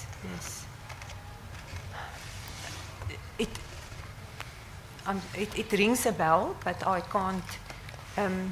Sorry, Chair, I'm sorry to interject. I think it would be fair for this witness to be provided with documents that she needs to express her view on. I think it's a bit unfair to be referring to documents that she has not signed off at this stage. Well, at this stage, she is being asked if she is aware of such a document or not. And I think it's a fair question. And Are you aware of such a document? Chairperson, If you are aware of it, yes. If not, no. Chair, can I also interrupt? The inquiry is for all of us, not just for Ms. Matske. So if there's references that we haven't been given time to peruse, we don't know whether to object, we don't know whether to agree with the proposition, and sometimes Mr. Vandi does make propositions that are incorrect. So I support my learned friend as the leader of evidence that it's not fair for all of us. It's not fair Yes. for Mr. Gwala, and I'm not speaking on behalf of Mr. Gwala, but it really isn't fair. Yes. Ms. Maske, are you aware of such a document? may I say that I need to, before I can answer properly, now I can't offhand say, but it's possible. But I need to see and to then refresh my memory. So you're not aware? I'm not aware. Let me say it rings a bell in Afrikaans. Je hoort die klokkie lê, maar jy weet nie waar die klokkie hang nie. Thank you, Commissioner. Dankie. So, Chairperson, the question isn't based on a particular document. It's just that the proposal for a special investigation, such as an investigating directorate or a special unit under a special director, was proposed, but ultimately not accepted. Yes. And I just want to know from the witness whether she thinks that if it had been accepted, that might have produced greater results. But is it a clarificatory question, Mr. Van? Well, we're just seeking her opinion, given that this is a Yes. fact-finding commission. I will overrule it as not being clarificatory. Okay, as the commission pleases. In any event, the witness has answered that she's not aware. Noted.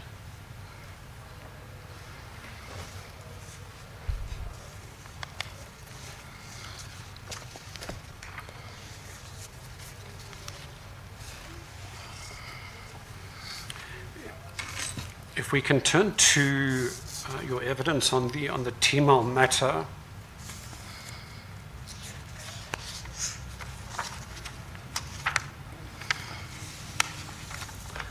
And I should disclose that at that time I did represent Mr. Kaji and the Timol family. um, during the reopened inquest in 2017, and then also in the attempts to have certain individuals identified by the inquest court investigated further. And I just want to get your view on the periods involved. The inquest judgment was handed down in 2017, and it took the acting NDPP in the Gauteng Division, Pretoria, about 30 months, or 1.5 years, to decide not to charge the individuals.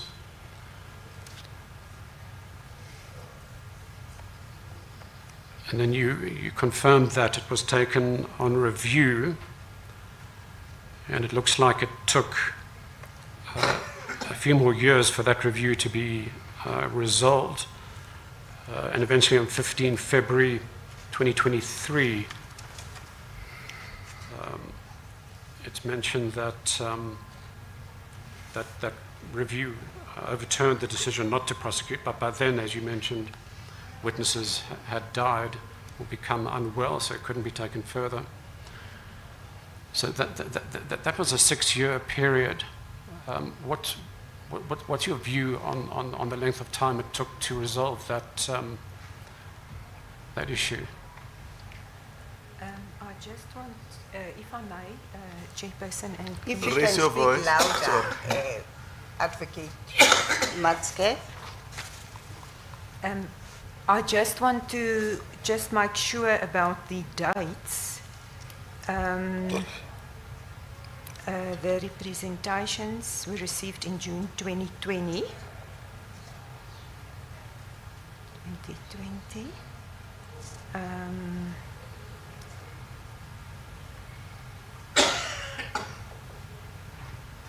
The report, the final report, was received in October 2020. 2020. The initial review memo was submitted to the late Advocate de Kock in October 2020. I just need to refresh my memory here. Good. That was October. Then the second opinion was received in February 2021. February 2021. Advocate de Kock then dealt with the matter. February, March, April.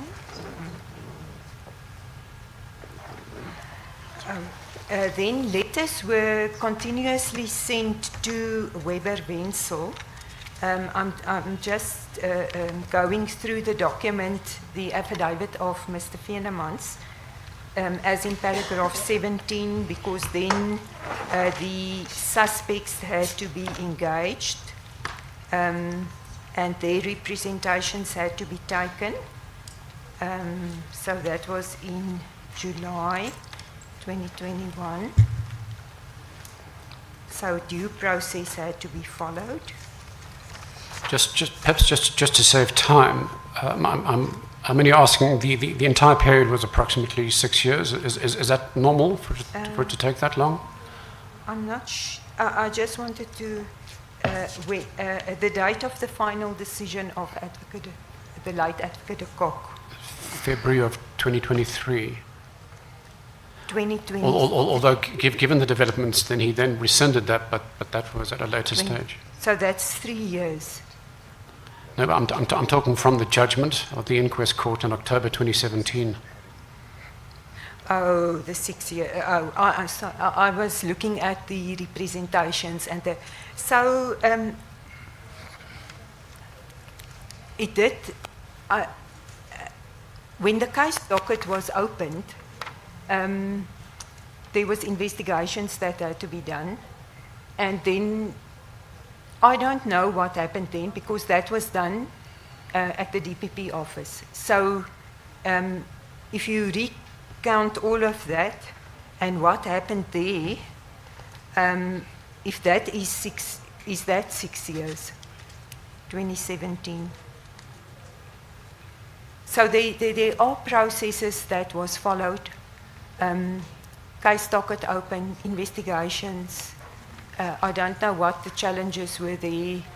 Then it was with the DPP office. But I can say from the account from the time that it was received at the national office, and because of all of what happened there, in a case like this, it is it's not.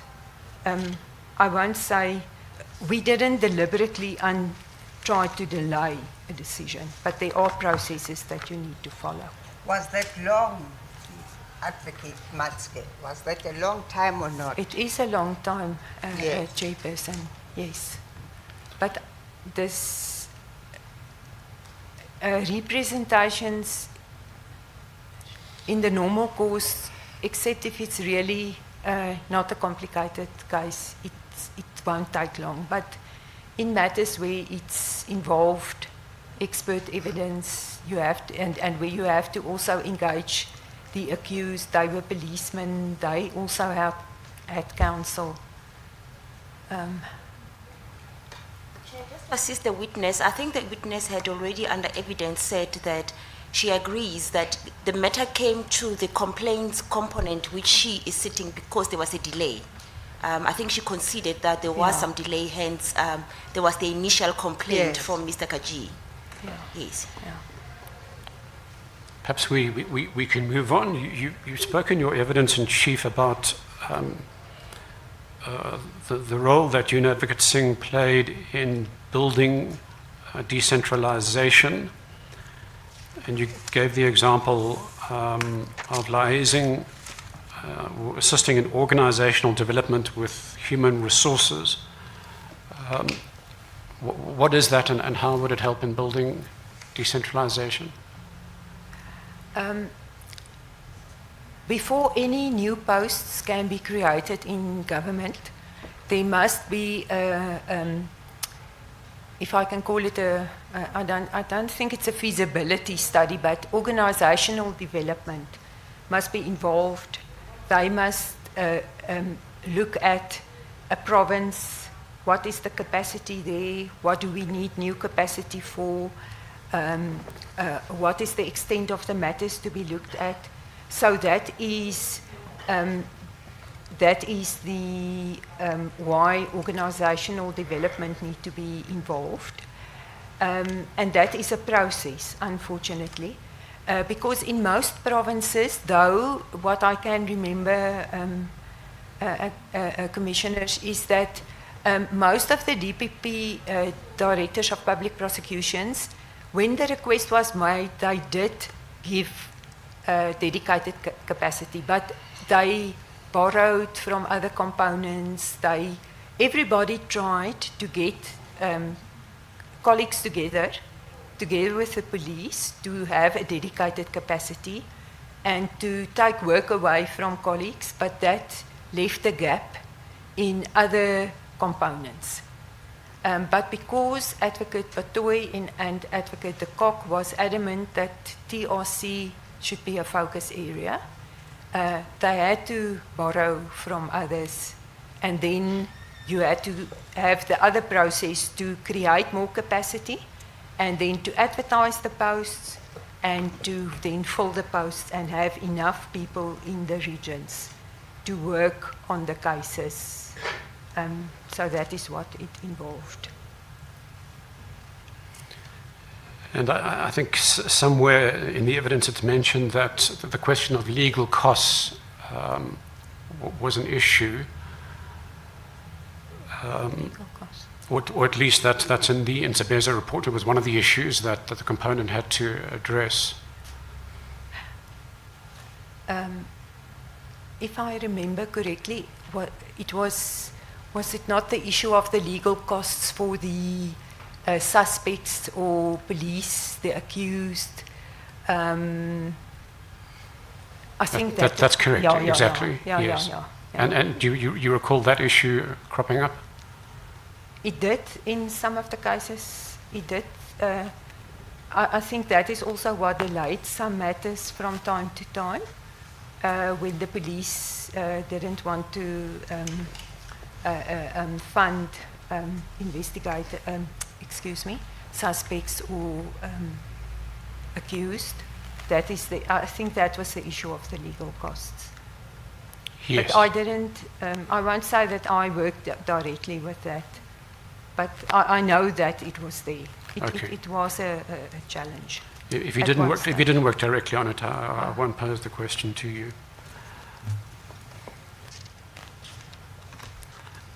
You mentioned that the head of the National Prosecution Service, Rodney de Kock, that he was very hands-on with the TRC cases. But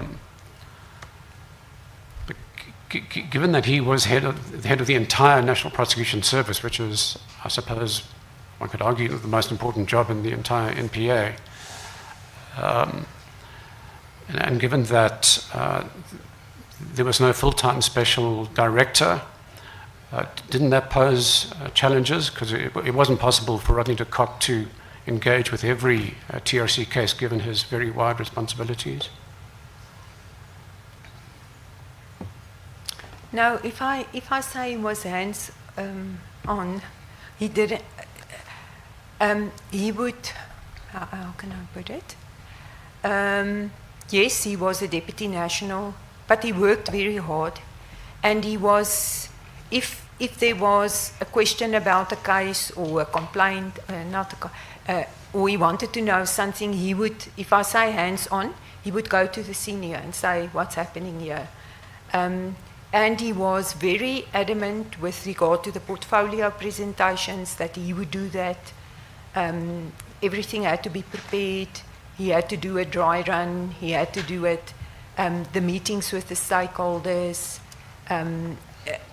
So that is what I meant with hands-on. He had a lot of energy. Yes, and may his soul rest in peace. Yes. You were asked about whether there have been improvements since the creation of the TRC component, and you mentioned some improvements, such as getting all the documents together,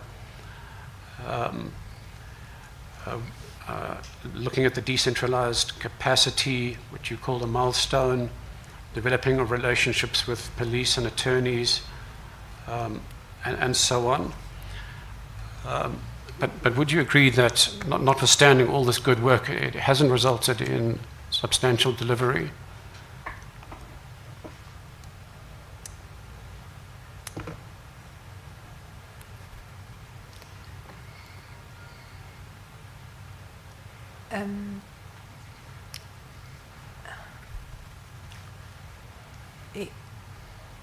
I know that I cannot. I must confess, in my last year that I was out of the NPA, I have not followed anything in the news. So I don't know what happened after I left. But I think in the time that I was there, and the building up and the work that had to be done, and Advocate Vani,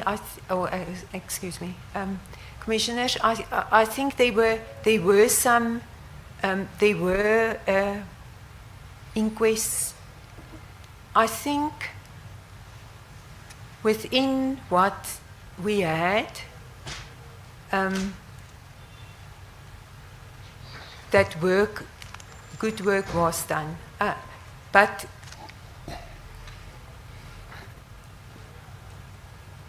was it enough? It was late. It's okay. You don't have to pursue for that further. So you have indicated that, at least in 2018, you mentioned that the NPA had failed dismally in relation to the TRC cases. And unfortunately, as we sit here today, we don't have much to show for ourselves. So who should take responsibility for the failure to deliver in these cases? Only the NPA can take responsibility. But I'm not there anymore. Not that I was a miracle maker. I'm not there anymore, but I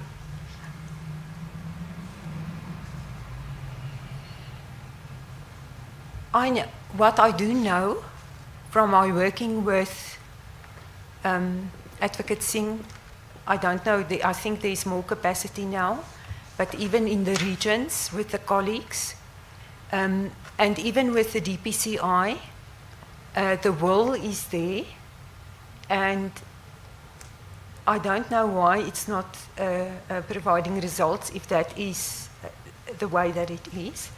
But I have not interrogated that, and I want to assist the Commission, but I cannot speak about what is happening now because I'm not there anymore.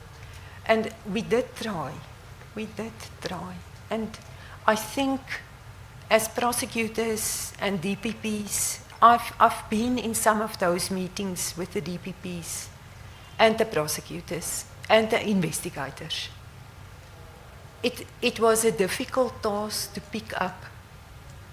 In some cases, I think they almost had to start from scratch after all the years and try to put things together. And you say the NPA must take responsibility. For our part, if the NPA didn't do what they were supposed to do. You don't have to elaborate. You don't have to elaborate. Thank you.